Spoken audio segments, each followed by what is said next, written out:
askush nuk do të kishte dëshirë, as amerikanët, as rusët, as kinezët.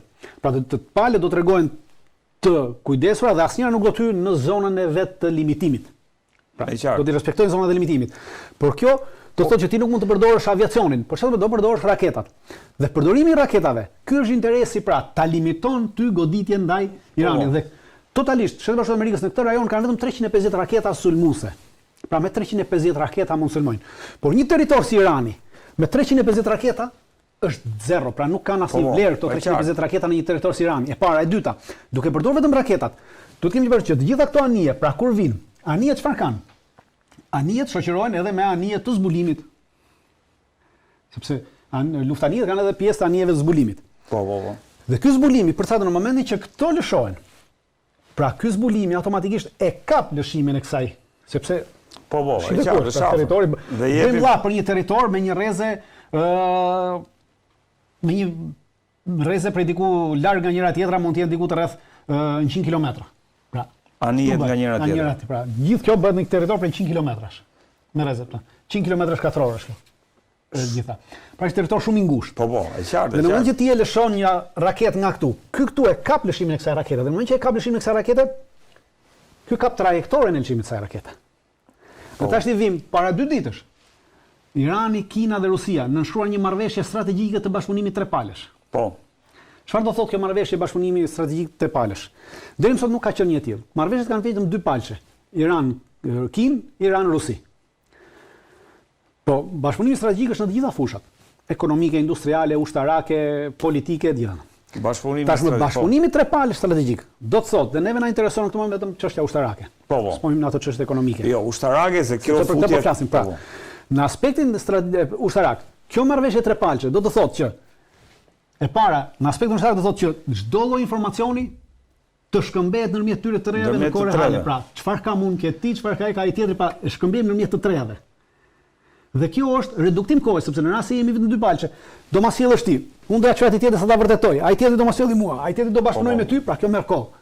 Kurse kur e kemi të tre njëkohësisht, pra kjo përforcimi. Dhe e treta dhe e dyta, kryesore në aspektin ushtarak është planifikimi ushtarak i përbashkët. Pra, marrëveshje strategjike në këtë aspekt, edhe ushtarake është planifikimi ushtarak i përbashkët. Pra kemi një planifikim trepalësh në këtë aspekt. Dhe në momentin që lëshohet dhe vim të lëshimi, në momentin që lëshohet kjo tomahawk, pra kjo e kap itinerarin. Sepse ato kanë një itinerar caktuar, pra e kap. Dhe në momentin që e kap, ja kalon këtyre iranianëve. Dhe në momentin që ja kalon iranianëve, atëre mbrojtja kundërore iraniane, me ndihmën e luftës elektronike ruse. Pra, këtu jemi tek jo, është tjetër kjo. Aty ku ishim regjia. Po. Dhe aktualisht e kalon. Aktualisht prej tetorit vitit 2025. Rusët kanë çuar në Iran atë që kanë mjetet e tyre të luftës elektronike që i kanë më të mirat që rusët kanë bërë dhe që janë të testuara në luftën në Ukrainë. Me Ukrainën, po. Janë 2. Janë 2 mjete elektronike, të cilat janë parë së fundmi duke lëvizur në janë mjete lëvizëse, të luftës elektronike, janë radar lëvizës, luftës elektronike, që bllokojnë valët e radiove të frekuencave të larta, valët e GPS-it, komunikimet të gjitha llojet e komunikimit ushtarake. I kam ato radarët më duket të dritan. Po, në rast se i ke ato regjia janë radar i kam shënuar aty. Sa për ide. Sa për dhënë imazhin. Ato janë. Për dritanin i ke. E para është Mumarsk BN. Po. Dhe e dyta është Krahruska. Jo, është tjetra. Krahruska 4.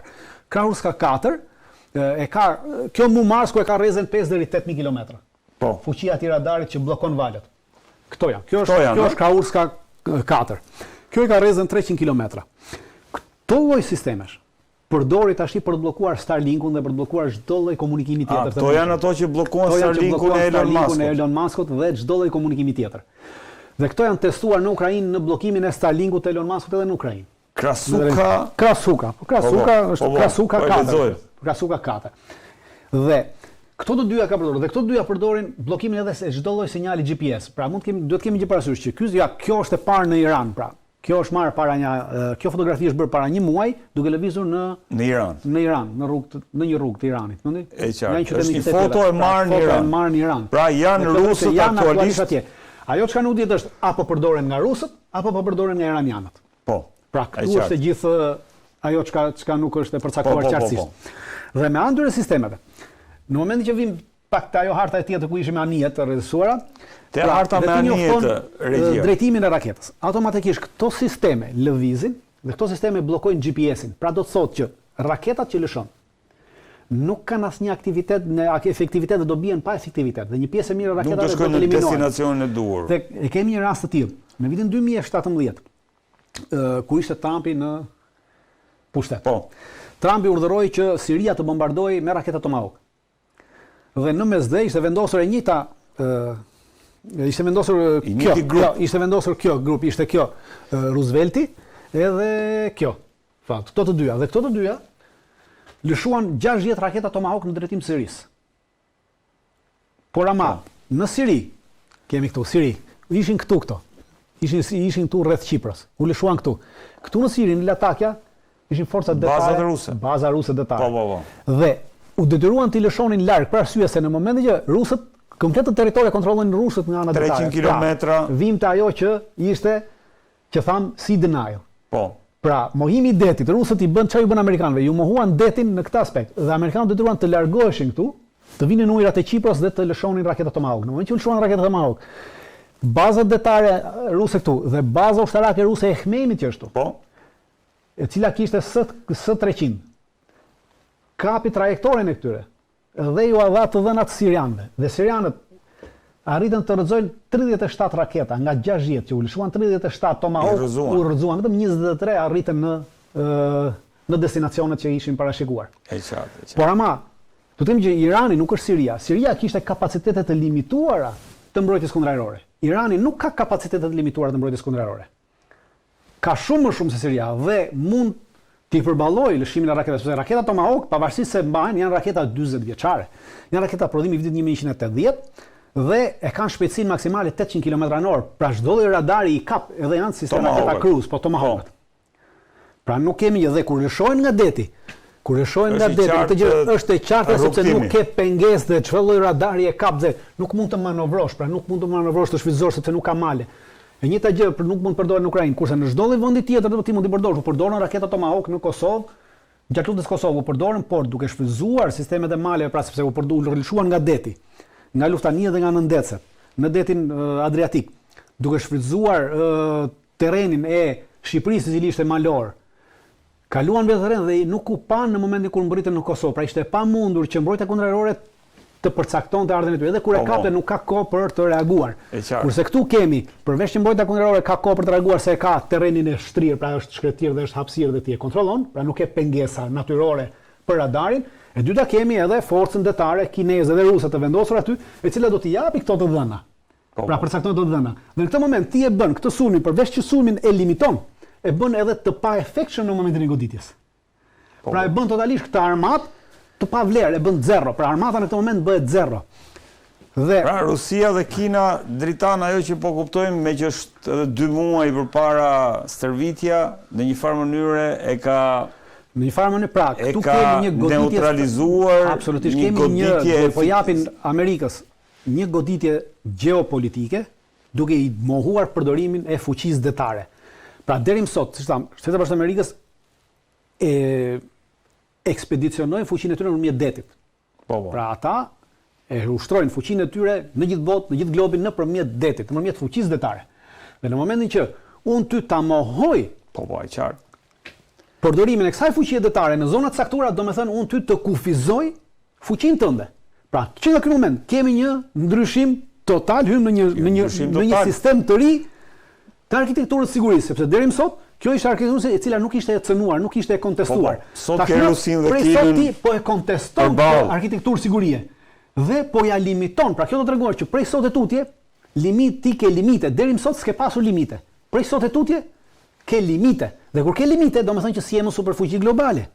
Kjo nuk thotë se mbaroi superfuqia globale e Amerikës nesër. Jo. Po shkohet në këtë drejtim. Ne po diskutojmë që këtu po mblidhen avion të NATO-s njëkohësisht, të vendeve anëtare të NATO-s, dhe këtu kemi Rusinë dhe Kinën. Dhe në këtë aspekt përballë që kthehen. Ky veprim tregon që Shtetet Bashkuara të Amerikës e kanë humbur luftën pa e nisur me Iranin.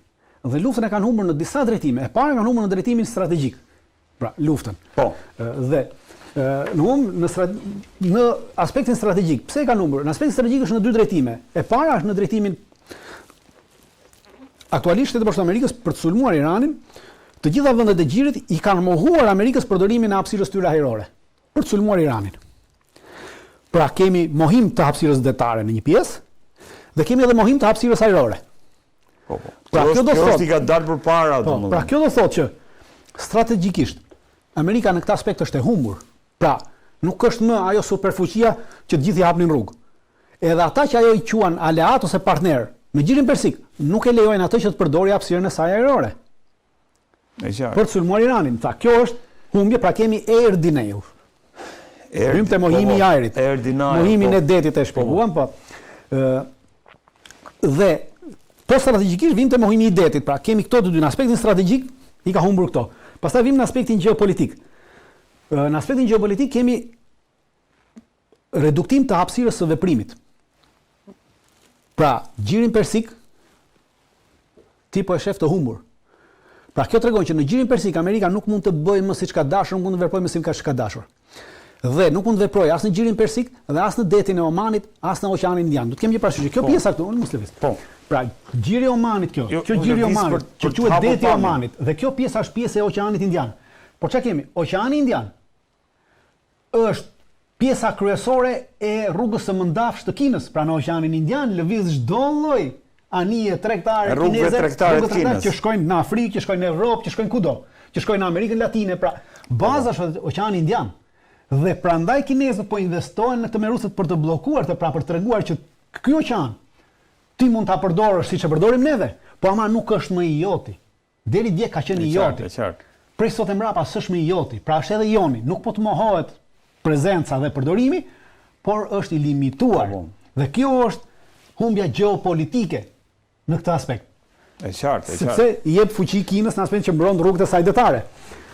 Pastaj ka humbur politikisht pa e nisur luftën. Ka humbur politikisht sepse i janë kufizuar mundësitë ushtarake. Në moment që të kufizohen mundësitë ushtarake, kjo do thotë që ty të kufizohet pushteti politik ndaj atyre vendeve që të kanë kufizuar tyja fuqinë ushtarake. Pra, të gjitha vendet e gjirit që i kanë mohuar përdorimin e hapësirës ajrore, përfshi edhe Turqinë që është aleate e saj në NATO, domethënë që ti s'ke fuqi politike ndaj këtyre vendeve që ti bindesh ose ti detyrosh që ato të pranojnë që ti të përdorësh hapësirën e tyre. Pra, këtu është humbje politike dhe plus kjo na sjell një rezultat i një humbje politike të brendshme, sepse kjo humbje politike dhe gjeopolitike jashtme ndikon në aspektin e brendshëm në Shtetet Bashkuara të Amerikës dhe në Trumpin në vjetimet e ardhshme që do të vinë, që janë brenda këtij viti. Dritan. Dhe pastaj vim te humbja ekonomike që është. Do dalim aty, po përpara se të dalim tek humbja, janë 50.000 ushtar dëgjova Rubion që thoshte amerikanë nuk janë diku të rreth midis 30 dhe 40.000 janë, se jo, s'janë 50. 50 janë shumë, po midis 30 dhe 40.000 ushtar janë në të gjithë gjirin persik, në të gjithë gjirin persik, përfshi të gjitha bazat, në të gjithë gjirin persik. Pra në të gjitha ato janë aty. Në momentin që ti në të gjithë ato janë të rrezikuar, por ajo çfarë rrezikohet, dhe ajo çfarë është fitoria më e madhe strategjike e Iranit në këtë aspekt ndaj Shtetit Bashkuar të Amerikës, ku duke i mohuar Shtetit Bashkuar të Amerikës përdorimin e hapësirave ajrore, duke mohuar përdorimin e hapësirave detare, duke e limituar kapacitetin e saj ushtarake, në këtë moment e kthen Izraelin nga një partner strategjik i Shtetit Bashkuar të Amerikës në një bazë operacionale të avancuar. Bazë operacionale të avancuar, nga një partner strategjik në bazë operacionale, sepse në këtë moment, duke qenë se i vetmi hapësirë që mund të përdorë është ajo e Izraelit, automatikisht e kthen Izraelin në bazë operacionale të avancuar, pra e redukton nga strategji në operacionale. Pra ja ul vlerën. Dhe në këtë moment e përfshin edhe Izraelin si një nga bazat që do të goditet. Dhe qeveria iraniane ka përcaktuar një listë të bazave. Kjo është lista në Izrael, pra bazat kryesore që do të goditen janë këto. Diku të rreth 11, diçka e tillë. Sipas Iranit, po sipas Iranit, të lëshuar nga Garda revolucionare ka lëshuar, ka bërë këtë, janë 1, 2, 3, 4, 5, 6, 7, 8, 9, 10, 11, 12, 13, 14, 15, 16, 17, pra 17 objektiva kryesor ka bërë që janë të lidhur me kapacitetet ushtarake izraelite dhe amerikane në Izrael. Në rast të një sulmi, pra në rast se Amerika sulmon Iranin, këto janë të gjitha ato bazat që do të goditen nga Irani. Një pjesë e tyre janë goditur, pra të gjitha bazat ajrore që shihni, pra këto bazat ajrore që shihni juve, përfshi edhe njësinë 8200 që është këtu, përfshi Ministrinë e Mbrojtjes pra një pjesë e tyre janë goditur në luftën ndërmjetëtore. U goditën në luftën ndërmjetëtore. Një 6 të tjera mbetën pa u goditur, po janë futur edhe ato tashmë në këtë listë që do të goditen. Se ka gjë, pra siç kemi edhe më parë shpjeguar, pra thellësia strategjike e Izraelit është 0. Pra shihni faza, dhe nuk kanë kujt të çojnë, këto kanë kaq janë. Dritan, nga pikpamja ekonomike është humbje? Nga pikpamja ekonomike është një humbje e madhe, sepse në rast se do të hyjmë një luftë të tillë, do të kemi gjë parasysh, pra vetëm lëshimi, unë po marr vetëm kapacitetin e raketave Tomahawk. Pra, një raketë Tomahawk kushton $1.5 milion. Një raketë. Tomahawk. Janë 350. 350 i bie $525 milion vetëm për këto raketë Tomahawk. Dhe në fund to nuk arrin asnjë, pra me këto nuk mund të përcaktojë as fitore strategjike, as operacionale, as taktike, as gjë. Pra nuk arrin asgjë. Pa llogaritur këtu. Vlerën ekonomike të raketave kundërajrore, të atyre 400 raketave kundërajrore, vlerën ekonomike të harxhimit të forcave, vlerën ekonomike të harxhimit të anijeve, dhe nuk po fusim këtu, edhe vlerën ekonomike në rast se Irani arrin të godasi qoftë edhe një anije. Pra në këtë moment, humbjet ekonomike të Shtetit Bashkuar të Amerikës janë marramense në këtë aspekt. Dritan, ndërkohë kjo cënon njëkohësisht të humbje bien edhe mbi Bashkimin Evropian. Se ishte një skenar, Dritan, që Irani në rast të një sulmi mund të minonte ngushticën e Hormuzit ku kalon. Unë nuk besoj ky skenar është i bërë nga amerikanët, nga evropianët dhe nga gjithë të tjerët që mendojnë se është e tillë. Unë nuk mendoj, jam kundra kësaj dhe nuk do mendoj, sepse bllokimi i ngushticës së Hormuzit është një dëm ekonomik edhe për Iranin. Pse është dëm ekonomik për Iranin? Sepse edhe Irani ka nevojë për para dhe këto para aktualisht i merr nga Kina. Pra në rast se do ta minonte gjirin e Hormuzit, domethënë që edhe anijet kineze nuk do kalonin dot në këtë gjirin e Hormuzit për të mbushur me naftë. Kështu që bllokimi i gjirit Hormuzit do të ishte i pjesshëm, do të ishte në aspektin e asaj që u bllokua gjiri i Adenit nga Huthët. Huthët çfarë bën? Huthët i lanë anijet kineze, ruse, u lejuan të kalonin. Dhe kur arritën marrëveshje me Amerikën, edhe anijet amerikanë u lejuan të kalonin. Të gjitha anijet e tjera, që ishin evropiane, të gjitha anijet e tjera që ishin izraelite, nuk u lanë të kalonin. Pra njëjta gjë do ndodhte në këtë aspekt. Do ta bllokojnë gjirin e Hormuzit për ato anije që i përkasin Shtetit Bashkuar të Amerikës dhe Bashkimit Evropian dhe NATO-s, totalisht edhe Izraelit, por do të lejojnë anijet kineze dhe ruse të kalojnë. Pra në këtë aspekt do kemi mbyllje të gjirit, jo mbyllje të gjirit me mina, sepse në këtë moment edhe Irani nuk shet më, pra i bie që në këtë moment të mbysë edhe vetveten.